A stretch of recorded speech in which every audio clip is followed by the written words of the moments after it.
कहानी की शुरुआत इंद्र की सभा से होती है।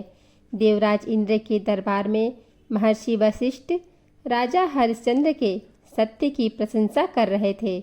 उन्होंने कहा, मृत्युलोक में हरिश्चंद्र जैसा कोई सत्यवादी नहीं है।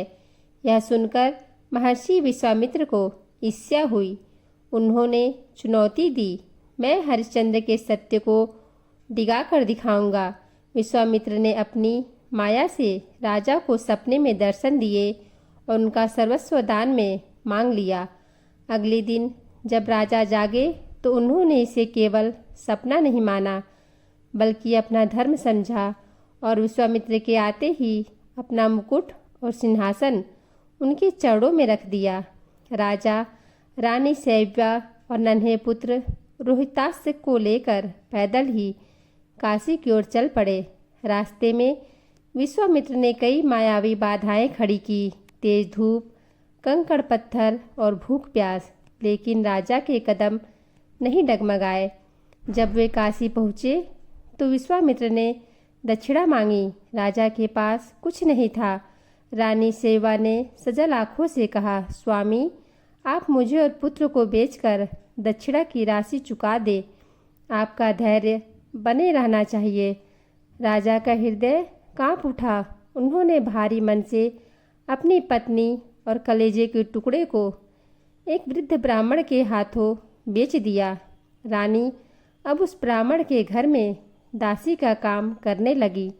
खुद को बेचने के लिए राजा शमशान के एक चांडाल के पास गए और खुद को दास के रूप में बेच दिया। राजा अब चांडाल के सेवक थे। उनका काम था शमशान में आने वाले हर शव के परिजनों से कर वसूलना। जो कर नहीं देता उसे अंतिम संस्कार की अनुमति नहीं थी। एक रात मूसलाधार बारिश हो रही थी, बिजली कड़क रही थी। उसी समय रानी शैव्या अपने पुत्र रोहितास के शव को लेकर शमशान पहुंची। रोहितास को खेलते समय सर्प ने डस लिया था। रानी के पास न पैसे थे न कफन। वह बिलख बिलख कर रो रही थी। हरिश्चंद्र ने उस स्त्री को देखा, पर अंधेरे और वेशभूषा के कारण पहचान नहीं पाए। जब उन्होंने कर मांगा तो रानी ने अपनी पहचान बताई। हरिश्चंद्र के पैरों तले जमीन खिसक गई। अपने ही पुत्र का शव, अपनी ही रानी की यह दशा। राजा का मन चीख उठा, हे ईश्वर, क्या यह मेरे सत्य की यही सजा है? लेकिन तभी उन्हें अपने स्वामी को दिया वचन याद आया। उन्होंने अपनी रुआसी आवाज़ को कठोर किया और बोले, शैव्या, मैं यहाँ का रक्षक हूँ। बिना कर लिए मैं अपने धर्म से विमुख नहीं हो सकता। तुम मुझे कर दो, तभी संस्कार होगा।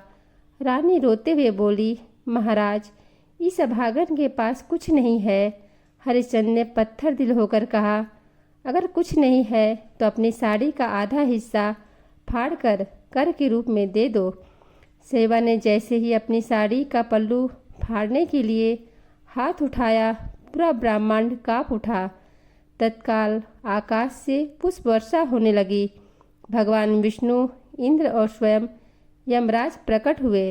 विश्वामित्र ने आगे बढ़कर राजा का हाथ थाम लिया और बोले, ठहरो राजन, तुमने सत्य की ऐसी परिभाषा लिखी है जो युगों युगों तक अमर रहेगी। भगवान की कृपा से रोहितास पुनः जीवित हो उठा। उसकी देह सोने की तरह चमकने लगी। महर्षि विश्वामित्र ने राजा का राज्य उन्हें लौटा दिया और बताया कि यह सब केवल एक परीक्षा थी। जब जीवन में सत्य कठिन हो सकता है, लेकिन अंततः जीत उसी की होती है। परिस्थितियाँ कितनी भी कठिन क्यों न हो, सत्य का मार्ग कभी नहीं छोड़ना चाहिए। अपने काम के प्रति ईमानदारी ही सबसे बड़ी पूजा है।